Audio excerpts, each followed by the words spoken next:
بسم اللہ الرحمن الرحیم۔ ناظرین، حضرت سلیمان علیہ السلام اللہ رب العزت کے نہایت ہی جلیل القدر پیغمبر تھے۔ آپ علیہ السلام حضرت داؤد علیہ السلام کے فرزند تھے۔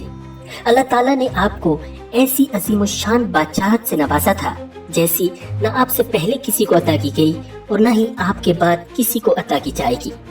نہ صرف انسانوں پر بلکہ جنات، چرند پرند اور ہواؤں پر بھی آپ کی حکومت تھی۔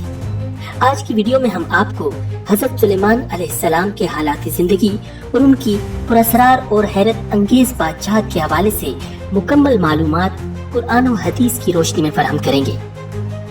ناظرین، قرآن مجید کی 7 سورتوں میں 16 مقامات پر حضرت سلیمان علیہ السلام کا تذکرہ کیا گیا ہے۔ آپ علیہ السلام کو اللہ تعالیٰ نے بچپن ہی میں علم و حکمت، فہم و فراست، فطانت و ذہانت اور بے پناہ قوت فیصلہ سے نوازا تھا۔ ایک مرتبہ حضرت داؤد علیہ السلام کے دربار میں 2 افراد ایک مقدمہ لے کر حاضر ہوئے۔ ان میں ایک بکری والا اور دوسرا کسان تھا۔ کسان نے دعویٰ کیا کہ اس شخص کی بکریوں نے میرے کھیت میں گھس کر اسے تباہ و برباد کر ڈالا ہے۔ حضرت داؤد علیہ السلام نے اپنے علم اور تجربے کے پیش نظر فیصلہ دیا کہ کھیتی کا نقصان بکریوں کے ریوڑ کی قیمت کے برابر ہے، لہٰذا بکریوں کا پورا ریوڑ بطور تاوان مدعی کو دے دیا جائے۔ فریقین عدالت سے باہر نکلے تو دروازے پر نوعمر حضرت سلیمان علیہ السلام سے ملاقات ہو گئی۔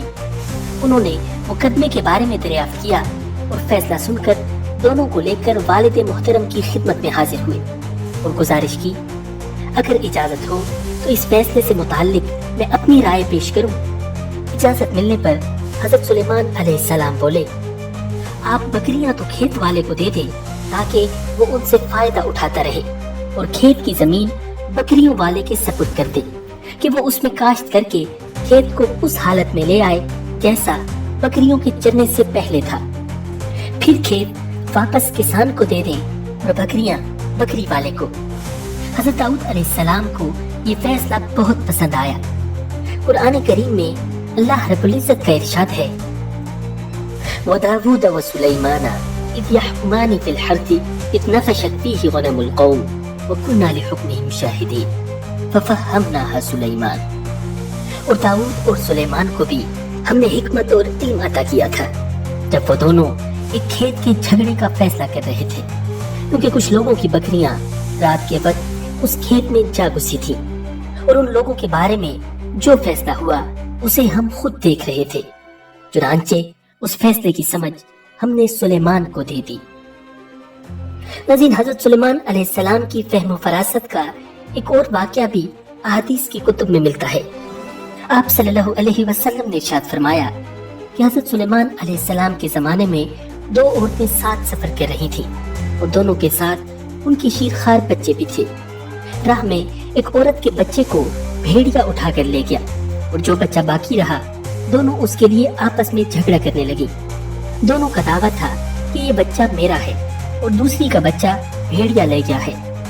جب حضرت داؤد علیہ السلام کے پاس یہ معاملہ پہنچا تو انہوں نے پورا مقدمہ سن کر بڑی کے حق میں فیصلہ دیا، اس لیے کہ بظاہر بچہ بڑی کے قبضے میں تھا اور چھوٹی اس کے قبضے کے خلاف کوئی گواہ نہ پیش کر سکی۔ جب عورتیں واپس ہو کر حضرت سلیمان علیہ السلام کے پاس سے گزری تو انہوں نے ان کے قضیے کی تفصیل دریافت فرمائی اور سن کر حکم دیا کہ ایک چھری لائی جائے اور اس بچے کے 2 ٹکڑے کر کے ایک بڑی کو اور ایک چھوٹی کو دے دیا جائے۔ بڑی خاموش رہی، مگر چھوٹی یہ فیصلہ سن کر چیخنے چلانے لگی کہ خدارا اس بچے کے 2 ٹکڑے نہ کیجیے، میں بڑی کے حق میں دستبردار ہوتی ہوں۔ تب سب کو یہ یقین ہو گیا کہ یہ بچہ چھوٹی کا ہے اور بڑی جھوٹا دعویٰ کر رہی ہے، لہٰذا بچہ چھوٹی کے حوالے کر دیا گیا۔ ناظرین، قرآن مجید میں اللہ رب العزت نے حضرت سلیمان علیہ السلام کی دعا کا تذکرہ فرمایا ہے۔ حضرت سلیمان علیہ السلام نے دعا مانگی، اے میرے پروردگار، میری مغفرت فرما اور مجھے ایسی بادشاہت عطا کر جو میرے بعد کسی کو بھی میسر نہ ہو، بے شک تو بڑا عطا فرمانے والا ہے۔ ناظرین، حضرت سلیمان علیہ السلام کی یہ دعا اللہ کے دین کے غلبے ہی کے لیے تھی، چنانچہ اللہ رب العزت نے دعا قبول فرمائی اور انہیں ایک ایسی عظیم الشان حکومت عطا فرمائی جس میں